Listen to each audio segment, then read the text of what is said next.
കേരളത്തിൽ എല്ലാ സ്ഥലത്തും പോളിംഗ് നമ്മൾ തുടങ്ങിയിട്ടുണ്ടായിരുന്നു. ഇപ്പോൾ ലേറ്റസ്റ്റ് ആയിട്ടുള്ള ഡേറ്റ അനുസരിച്ചിട്ട് എനിക്ക് തോന്നുന്നു ഒരു ഏകദേശം ഒരു 40% നമ്മൾ ഓൾറെഡി പൂർത്തിയാക്കിയിട്ടുണ്ടെന്നുള്ളതാണ്. ഇന്നൊരു കുറച്ച് മണിക്കൂറുള്ളിൽ തന്നെ നാം ഉദ്ദേശിക്കുന്ന ഒരു വോട്ടിംഗ് പെർസെൻറ്റേജിലേക്ക് നമ്മൾ എത്താൻ സാധിക്കുമെന്നുള്ള ഒരു ട്രെൻഡ്സാണ് നമുക്ക് കാണാൻ സാധിക്കുന്നത്. പൊതുവേ എല്ലാ സ്ഥലത്തും വളരെ പീസ്ഫുള്ളായിട്ട് എല്ലാ പോളിംഗ് സ്റ്റേഷൻസിലെ എറ്റിക്കറ്റ്സ് എല്ലാ കൃത്യമായിട്ട് പാലിച്ചുകൊണ്ട് തന്നെ എല്ലാ സ്ഥലത്തും പോളിംഗ് നടക്കുന്നുണ്ട്. വേറെ പ്രത്യേകമായിട്ടുള്ള ഒരു ബുദ്ധിമുട്ടുകൾ ആരും നേരിട്ടിട്ടുണ്ട് എന്നുള്ള വിധത്തിലുള്ള ഒരു റിപ്പോർട്ട്സ് നമുക്ക് ഒന്നും ലഭ്യമായിട്ടില്ല. നമുക്ക് തോന്നുന്നു കൃത്യമായിട്ട് ഈ ഒരു ട്രെൻഡോട് കൂടി മുമ്പോട്ട് പോവുകയാണെങ്കിൽ നമ്മുടെ വോട്ടിംഗ് അവസാനിക്കുന്ന സമയത്ത് നമ്മുടെ ഉദ്ദേശിക്കുന്ന ഒരു 90%ലേക്ക് നമുക്ക് എത്താൻ സാധിക്കുമെന്നുള്ള ഒരു വിശ്വാസത്തിലാണ് നമ്മളെല്ലാവരും ഉള്ളത്. ഇന്ന് വരാനുള്ള ആൾക്കാരോട് നമ്മൾ വീണ്ടും അഭ്യർത്ഥിക്കുന്നു, ആരെങ്കിലും തീർച്ചയായിട്ടും മറന്നു പോയിട്ടുണ്ടാവില്ല ഇന്നത്തെ ദിവസം.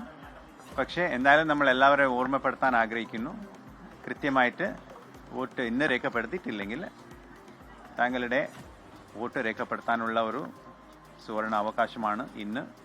എല്ലാവരും കൃത്യമായിട്ട് വോട്ട് രേഖപ്പെടുത്തണം എന്നുള്ളതാണ് നമുക്ക് അഭ്യർത്ഥിക്കാനുള്ളത്.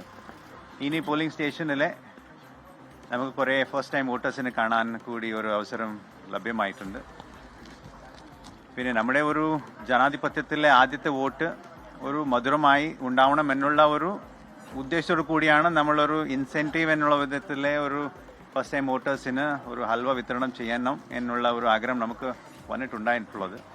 അതുപോലെ തന്നെ ഇവിടെ എത്തിയിട്ടുള്ള ഫസ്റ്റ് ടൈം വോട്ടേഴ്സിന് നമ്മൾ ഹൽവ വിതരണം ചെയ്തിട്ട് അവരെല്ലാവിധ ആശംസകൾ നേരാനാണ് നമ്മൾ ഉദ്ദേശിക്കുന്നത്. തീർച്ചയായിട്ടും ഉണ്ടാവും. കാരണം നമ്മളൊരു വോട്ടിംഗ് പെർസെൻറ്റേജ് നോക്കുമ്പോൾ മരിച്ചിട്ടുള്ള ആൾക്കാരുടെ കണക്ക് തന്നെ ഏകദേശം ഒരു 7 ലക്ഷം ഉണ്ടായിരുന്നു SIR സമയത്ത് തന്നെ. സോ അത്ര ആൾക്കാർ നമ്മുടെ വോട്ടർ പട്ടികന് പുറത്തായി. പിന്നെ പെർമനൻ്റ് ആയിട്ട് ഷിഫ്റ്റ് ആയിട്ടുള്ളവരും ഡ്യൂപ്ലിക്കേറ്റ്സ് ഉണ്ടായിട്ടുള്ള ആൾക്കാരുണ്ടെങ്കിൽ അത്ര ആൾക്കാർ കൂടി ഇതിൽ നിന്ന് നമ്മൾ മാറ്റിയെടുക്കാൻ സാധിച്ചിട്ടുണ്ട്. അതിന്റെ ഇമ്പാക്റ്റ് തീർച്ചയായിട്ടും നമുക്ക് വോട്ടിംഗ് അവസാനത്തോടു കൂടി നമുക്ക് കാണാൻ കൂടി സാധിക്കും.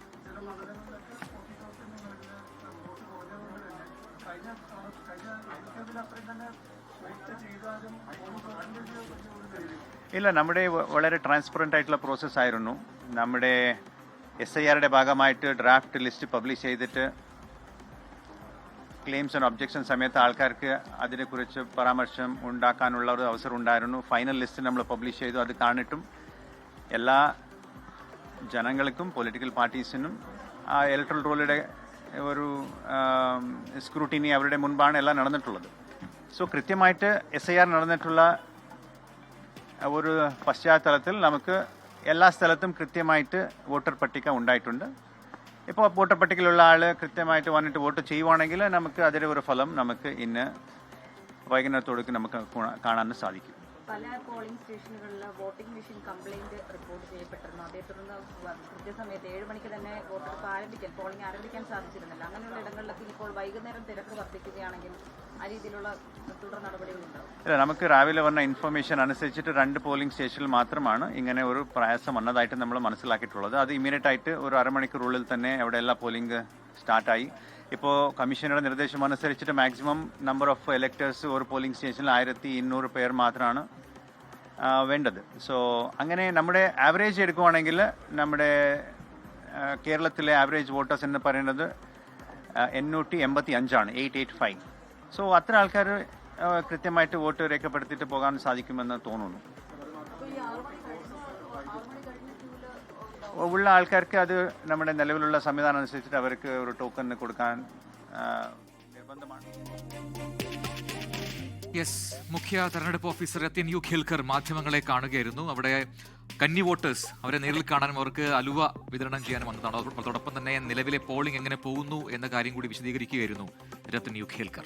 യങ്സ്റ്റേഴ്സുമായി ചേർന്ന് അദ്ദേഹം ഒരു വീഡിയോ ഒക്കെ ഇറക്കിയിരുന്നു, ഒരു ഡാൻസ് വീഡിയോ ഒക്കെ. എത്രയധികം ജെൻസികളെ ഈ പോളിംഗ് ബൂത്തിലേക്ക് എത്തിക്കാമോ? അദ്ദേഹം പ്രതീക്ഷിക്കുന്നത് 90% ആണ്. എനിക്ക് തോന്നുന്നു കേരളത്തിൽ ഏറ്റവും കൂടുതൽ പോളിംഗ് ഉണ്ടായത് 1987 തോന്നുന്നു, 80.53. അതിനുശേഷം LDF ഗവൺമെന്റ്, ഇ കെ നായനാരുടെ നേതൃത്വത്തിൽ LDF ഗവൺമെന്റ് ഫോം ചെയ്യുന്നു. അപ്പോൾ ഇന്ന് എന്തായാലും പോളിംഗ് ശതമാനം ഇപ്പൊ തന്നെ ഉച്ചയായപ്പോൾ തന്നെ ഏകദേശം പകുതിയോളം വോട്ടേഴ്സ് വോട്ട് ചെയ്ത് കഴിഞ്ഞു.